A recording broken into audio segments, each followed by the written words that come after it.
ជីវប្រវត្តិនិងការសិក្សាលោក Joe Biden មានឈ្មោះពេញថា Joseph Robinette Biden Jr. Joseph Robinette Biden Jr. កើតនៅថ្ងៃទី20 ខែវិច្ឆិកាឆ្នាំ1942នៅក្នុងរដ្ឋ Pennsylvania បច្ចុប្បន្នមានវ័យ77ឆ្នាំលោកមានបងប្អូន4នាក់ស្រីម្នាក់ប្រុស3នាក់មានឪពុកឈ្មោះ Joseph Robinette Biden S.R. Joseph Robinette Biden C និងម្ដាយឈ្មោះ Catherine Eugenia Finnegan Catherine Eugenia Finnegan ឪពុករបស់លោកដំបូងឡើយជាអ្នកមានទ្រព្យសម្បត្តិម្នាក់ប៉ុន្តែបានជួបវិបត្តិហិរញ្ញវត្ថុជាច្រើនលើកនៅពេលមានកំណើតកូនប្រុស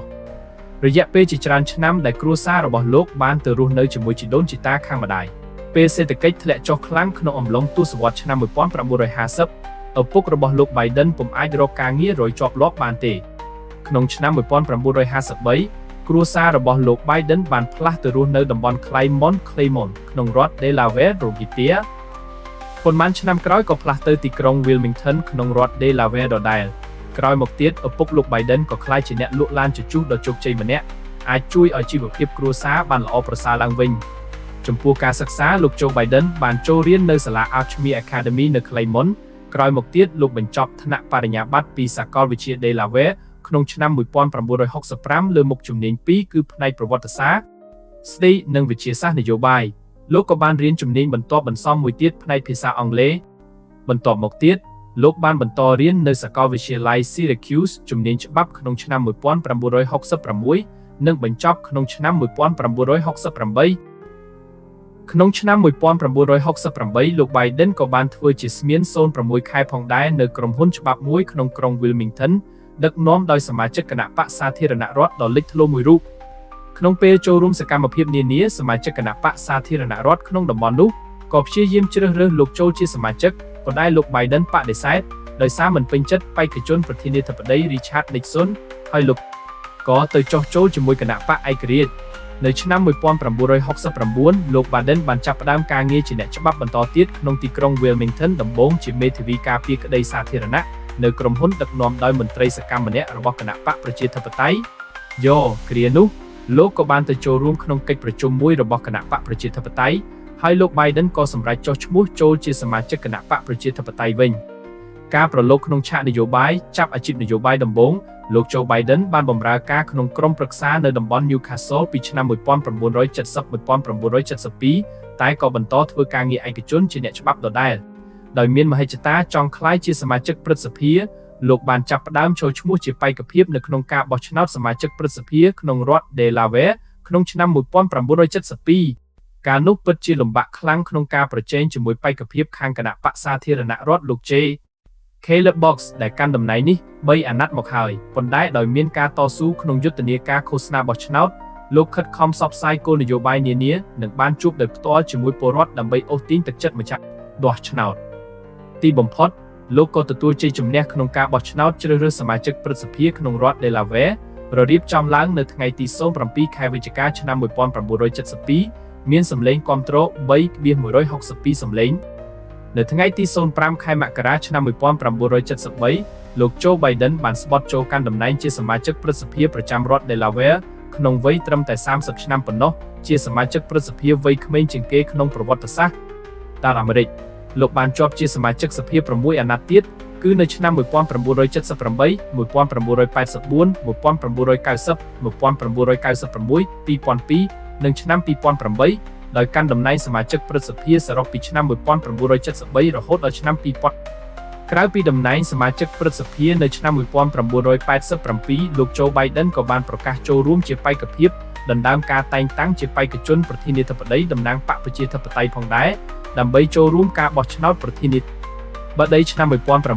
1988លោកចង់ក្លាយជាប្រធានាធិបតីវ័យក្មេងបំផុតក្នុងប្រវត្តិសាស្ត្រអាមេរិករាប់ចាប់ពីលោក John F. Kennedy ប៉ុន្តែមិនទទួលជោគជ័យទេនៅថ្ងៃទី31ខែមករាឆ្នាំ2007លោកបានប្រកាសពីការចូលរួមប្រជែកយកការតែងតាំងជាបេក្ខជនប្រធានាធិបតីតំណាងបកម្ដងទៀតចូលរួមការបោះឆ្នោតក្នុងឆ្នាំ2008ប៉ុន្តែត្រូវបរាជ័យជាថ្មីខណៈលោក Barack Obama ត្រូវបានជ្រើសរើសបន្ទាប់ពីត្រូវបានដកឈ្មោះចេញពីបេក្ខជនប្រធានាធិបតីតំណាងបកលោក Joe Biden ត្រូវបានលោក Barack Obama ដែលជាប់ជាបេក្ខជនប្រធានាធិបតីតំណាងបកប្រជាធិបតេយ្យពេញចិត្តហើយចង់រកកន្លែងសំខាន់មួយឲ្យលោក Biden នៅក្នុងរដ្ឋាភិបាលរបស់លោកគឺតំណែងជាអនុប្រធានាធិបតីតែម្ដង ដំបូងលោក Biden បដិសេធ ប៉ុន្តែក្រោយមកក៏យល់ព្រម នៅថ្ងៃទី 22 ខែសីហា ឆ្នាំ 2008 លោក Obama បានប្រកាសថាលោក Biden នឹងក្លាយជាអនុប្រធានាធិបតីនៅពេលលោកជាប់ឆ្នោត បន្ទាប់ពីការបោះឆ្នោតប្រធានាធិបតីឆ្នាំ 2008 បានបញ្ចប់ ដែលលោក Obama ទទួលជោគជ័យដោយរំពឹងទុក នៅថ្ងៃទី 20 ខែមករា ឆ្នាំ 2009 លោក Joe Biden បានក្លាយជាអនុប្រធានាធិបតីទី 47 របស់អាមេរិក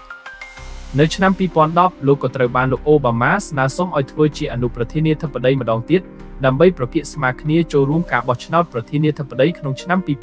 2012 ក្រោយលោក Obama ឈ្នះឆ្នោតប្រធានាធិបតីអាណត្តិទី 2 ក្នុងឆ្នាំ 2012 នៅថ្ងៃទី 20 ខែមករា ឆ្នាំ 2013 លោក Biden ក៏ក្លាយជាអនុប្រធានាធិបតីអាមេរិកក្នុងអាណត្តិទី 2 ដែរ ដែលបន្តកាន់តំណែងដល់ឆ្នាំ 2017 ក្រោយចប់អាណត្តិក្នុងឆ្នាំ 2017 លោក Biden មិនងាកចេញពីរឿងនយោបាយទេ ហើយនៅថ្ងៃទី 25 ខែមេសា ឆ្នាំ 2019 លោក Biden បានបញ្ជាក់ថាលោកអាចនឹងចូលរួមប្រជែងការបោះឆ្នោតប្រធានាធិបតីអាមេរិកនៅឆ្នាំ 2020 នៅទីបំផុតនាថ្ងៃទី 18 ខែសីហា ឆ្នាំ 2020 លោក Joe Biden ត្រូវបានប្រកាសតែងតាំងជាផ្លូវការជាបេក្ខជនប្រធានាធិបតីតំណាងគណៈបកប្រជាធិបតេយ្យ ដើម្បីប្រជែងជាមួយលោក Donald Trump ក្នុងការបោះឆ្នោតនៅថ្ងៃទី 03 ខែវិច្ឆិកា ឆ្នាំ 2020 នេះ បច្ចុប្បន្នបេក្ខភាពទាំងពីរកំពុងមានជំនឿរៀងៗខ្លួននឹងអាចជាប់ឆ្នោត ខណៈបើតាមការស្ទង់មតិបង្ហាញថាលោក Joe Biden ជាអ្នកនាំមុខលោក Donald Trump គឺលោក Biden ទទួលបានសម្លេងគាំទ្រ 50% ចំណែកលោក Trump តែ 43% ប៉ុណ្ណោះ យ៉ាងណាក៏ដោយមិនទាន់អាចកំណត់បានទេថានរណានឹងជាអ្នកឈ្នះពិតប្រាកដ ស្ថានភាពគ្រួសារលោក Joe Biden បានរៀបការចំនួន 2 លើក លើកទី 1 ជាមួយអ្នកស្រី Nelia Hunter ក្នុងឆ្នាំ 1966 ប៉ុន្តែអ្នកស្រីនិងកូនស្រីអាយុ 1 ឆ្នាំបានស្លាប់ក្នុងឆ្នាំ 1972 ដោយសាររថយន្តរបស់អ្នកស្រីត្រូវរថយន្តដឹកទំនិញបុក ចំណែកកូនប្រុស 2 នាក់ដែលនៅក្នុងរថយន្តនោះដែរត្រូវបានបញ្ជូនទៅសង្គ្រោះនៅមន្ទីរពេទ្យ ហើយនៅរស់រានមានជីវិតដល់សព្វថ្ងៃ នៅឆ្នាំ 1977 លោក Biden បានរៀបការជាមួយភរិយាទី 2 គឺអ្នកស្រី Jill Biden Joe Biden លោកមានកូនចំនួន 4 នាក់ ប្រុស 2 នាក់ ស្រី 2 នាក់